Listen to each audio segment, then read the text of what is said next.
Welcome back to The Explainer. I'm so glad you're here today because we're diving into a truly fascinating and, frankly, high-stakes topic.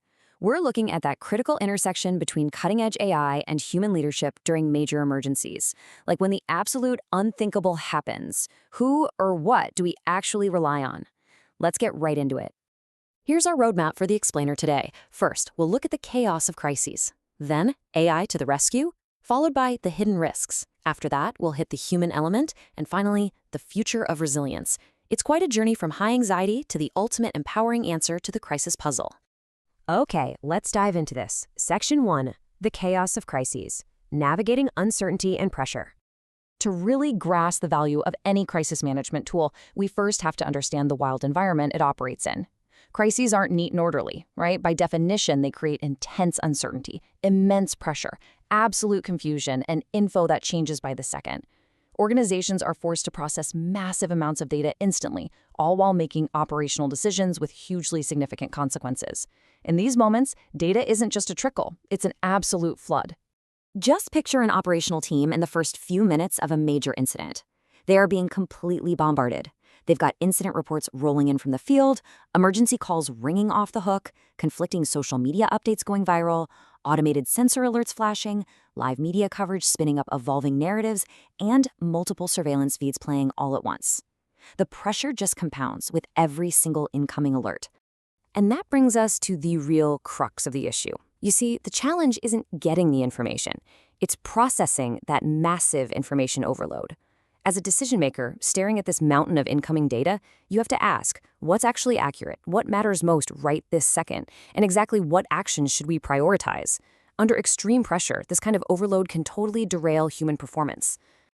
Which leads us to Section 2, AI to the rescue, how artificial intelligence supports response. Let's move to and see how this builds, because enter AI, the ultimate super filter.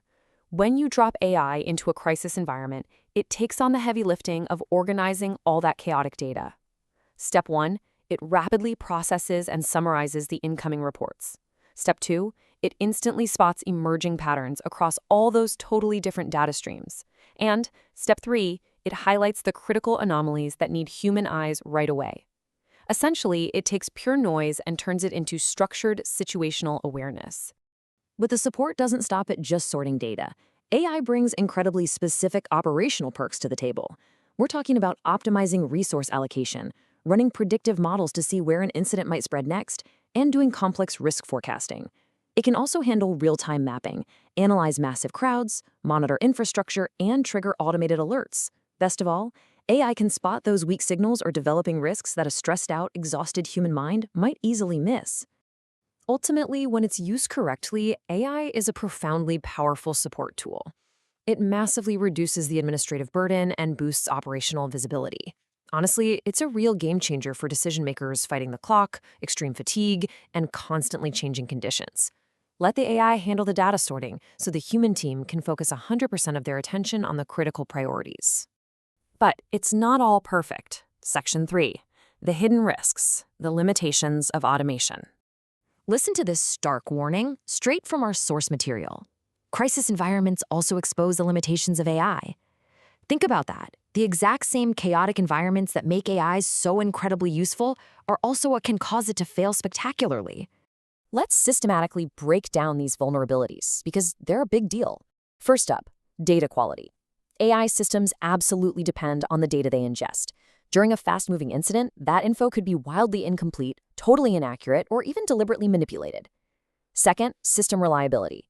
Bad data or a lack of context can make an AI super confident about a completely incorrect recommendation.